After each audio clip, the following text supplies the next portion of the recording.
Hi friends, నేను మీ Shabbir sir. ఈ వీడియోలో ఏపీ యానిమల్ హస్బెండరీ అసిస్టెంట్ సంబంధించినటువంటి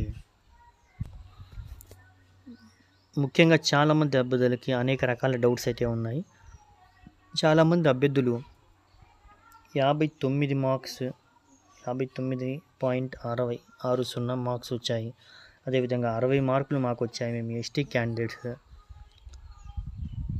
ఎస్సీ క్యాండిడేట్, ఓకేనా. కర్నూలు మాది, కృష్ణా డిస్టిక్ మాది, అదేవిధంగా ప్రకాశం పెట్టుకున్నాము, అనంతపురం పెట్టుకున్నాము, మాకు ఏమైనా ఛాన్స్ ఏమైనా ఉందా సెకండ్ లిస్ట్లో అనేటటువంటి different type of personal messages, అదేవిధంగా కాల్స్, కామెంట్స్ అనేటటువంటివి చేస్తున్నారండి అభ్యర్థులందరూ. వాస్తవానికి చాలా మార్కులే వచ్చాయి, అయినప్పటికీ కూడా వాళ్ళకి ఫస్ట్ ఫేజ్లో పిలవలేదు. దానికి కారణం ఏముంటుందంటే మనమే ఆలోచించవచ్చు. సింపుల్ లాజిక్ ఏంటంటే మనకన్నా ఎక్కువగా మార్కులు అనేటటువంటివి మన క్యాస్ట్లో మిగిలిన వాళ్ళకి వచ్చాయి. అది 1 మార్క్ కానీ లేదా పర్సంటేజ్ 0.33 కానీ 0.1% కానీ ఇలా 1% ఎక్కువ మార్క్స్ వచ్చినా కూడా వేరే వాళ్ళకి, అంటే మన క్యాస్ట్లో మనకన్నా ఎక్కువ మార్క్స్ వచ్చాయి. ఫర్ సపోజ్ ఎగ్జాంపుల్గా మనం చూసుకున్నట్లయితే ఎస్సీ క్యాండిడేట్ అభ్యర్థికి ఉమెన్ కానీ మేల్ కానీ, ఓకేనా, మేల్ ఆర్ ఫీమేల్ ఎవరికైనా కానీ ఫర్ సపోజ్ ఒక 60 మార్క్స్ వచ్చాయనుకోండి, ఇద్దరికి 60 మార్క్స్ వచ్చాయి. 60.1 మార్క్స్ 1% మార్క్స్ అయితే వచ్చాయి. ఫీమేల్కి మాత్రము 60.2 మార్క్స్ వచ్చాయి అనుకోండి. ఇప్పుడు ఈ రకంగా మనం చూసుకున్నట్లయితే ఇక్కడ 61% వచ్చింది, ఇక్కడ కేవలం 1 పాయింట్ తేడా కదా. అలాంటప్పుడు ఈ ఫీమేల్ క్యాండిడేట్స్కి ఎవరైతే 1% ఎక్కువగా తెచ్చుకుని ఉన్నారో వాళ్ళకి ఫస్ట్ ప్రిఫరెన్స్ అయితే ఇస్తారు. కాబట్టి ఇలాగా చాలామంది అభ్యర్థులు వచ్చేసి 1 పాయింట్, 2 పాయింట్లు, 3 పాయింట్లు, ఇలా 5-6 పాయింట్లు, 7-8 పాయింట్లు, ఈ రకంగా ఈ పాయింట్లలో తేడాలో జాబ్ అనేటటువంటిది ఫస్ట్ ఫేజ్లో రాలేకపోతున్నది. ఓకేనా. ఈ రోజుతో కౌన్సిలింగ్ ప్రక్రియ కూడా కంప్లీట్ అయిపోయింది. ఓకేనా. 23వ తేదీతో కౌన్సిలింగ్ ప్రక్రియ ఏదైతే వాస్తవానికి సర్టిఫికేట్ వెరిఫికేషన్ ఏదైతే ఉందో అదంతా కంప్లీట్ అయిపోయిందండి. ఇక కేవలము జాబ్ అలాట్మెంట్ లెటర్స్, ఓకేనా, అవి మాత్రమే ఉన్నాయి. జాబ్ అలాట్మెంట్ ఏదైతే ఉందో ఆ లెటర్ అనేటం కూడా ఇక ఇచ్చేస్తున్నారు. అదేవిధంగా ఇక జాయినింగ్ లెటర్స్ కూడా, జాబ్ జాయినింగ్ లెటర్ ఇచ్చేస్తున్నారు. స్టార్టింగ్ మనకి 15,000 రూపాయలు అనేది ఉన్నది, ఓకేనా. శాలరీ అయితే ఉంటుంది 2 years వరకు, ఓకేనా. After the 2 years automatically 25K,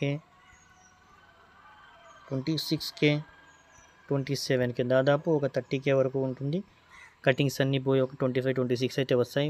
పట్టణాల్లో ఒక రకంగా శాలరీ ఉంటుంది, విలేజెస్లో ఒక రకంగా శాలరీ అయితే ఉంటుంది, ఓకేనా.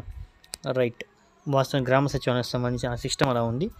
ఇప్పుడు మన ఏహెచ్ఏ కాబట్టి మన పని మాత్రం ఎప్పుడు పల్లెటూరులోనే కాబట్టి బర్రెలు వెనకాలే పోతూ ఉండడము, పేడ పూసుకోవడము ఇలా చేస్తూ ఉండడమే కాబట్టి మనకి కూడా శాలరీ ఉంటుంది. అలాగే మేబీ ఒక 1,000 రూపాయలు అలా ఇలా తేడా ఉంటుంది, ఓకేనా. టౌన్స్కి దగ్గరలో ఉన్నటువంటి విలేజెస్లో ఒక రకంగా ఉంటుంది, ఒక్కసారిగా టోటల్లీ పల్లెటూరులో ఉంటే అక్కడ ఒక రకంగా ఉంటుంది అమౌంట్, ఓకేనా. విలేజెస్ పల్లెటూర్లలో, టౌన్స్కి దగ్గరగా ఉన్నటువంటి పల్లెటూరులో ఒక రకంగా, ఓకే. రైట్. ఎనీవే ఏదేమైనప్పుడు కూడా గైస్ ఒక 500-1000 రూపాయలు తేడా ఉండదు, అంతే, ఇంకేం ఎక్కువ తేడా అయితే ఉండదు. రైట్. ఇక మాకేమైనా సెకండ్ ఫేజ్లో జాబ్ ఏమైనా వస్తుందా అనేటటువంటి డౌట్స్ కూడా అభ్యర్థులు ఉన్నాయి. అదేవిధంగా మీ మార్క్స్ని బట్టి మీరు చూసుకోవచ్చు అండి. ఎవరైతే 60కి నియర్ ఉన్నారో అటువంటి అభ్యర్థులకి ఛాన్సెస్ అయితే ఉండొచ్చు సెకండ్ నోటిఫికేషన్లో ఒక 90%, ఓకే. హోప్స్ అయితే పెట్టుకోవచ్చు. ఇప్పుడు రాలేదు కదా అని చెప్పి నెక్స్ట్ నోటిఫికేషన్లో, అంటే వాస్తవం 2వ ఫేజ్లో అయితే వచ్చే ఛాన్సెస్ అయితే ఉన్నాయి. అదేవిధంగా మీరు కొన్ని ప్రశ్నలు అయితే అడగాల్సి అయితే ఉంది, ఓకేనా, గవర్నమెంట్ ద్వారా. దీనికి ఆన్సర్స్ అయితే తెలియజేసుకోవాల్సి అయితే ఉంది. కాబట్టి నేను ఒకసారి మీకు చూపిస్తాను క్వశ్చన్స్ ఏందనేది, ఓకేనా. ఇక్కడ చూసుకోవచ్చండి. ఈ సెలక్షన్లోని కొన్ని వివరాల అధికారులు అయితే అడగాలని ఉంది. మొదటిగా మనకి ఏ జిల్లాలో ఏ ర్యాంక్ వచ్చిందో మనకు ఎందుకు ఇవ్వలేదు, ఓకే, ఇదో క్వశ్చన్. రెండోది, ఈ లిస్టులో వాళ్ళ మార్క్స్ మరియు కేటగిరీ ఎందుకు ఇవ్వలేదు అనేది రెండో క్వశ్చన్. థర్డ్ ప్రశ్న, రాష్ట్రం మొత్తం మీద జిల్లాల వారీగా క్వాలిఫై అయినటువంటి వారు ఎంతమంది ఉన్నారు. అదేవిధంగా 4వ ప్రశ్న, క్వాలిఫై అయిన కొన్ని సొంత జిల్లాల్లో ఆ కేటగిరీకి పోస్టులు లేనిచో ర్యాంక్ అయినా ఇవ్వాలి.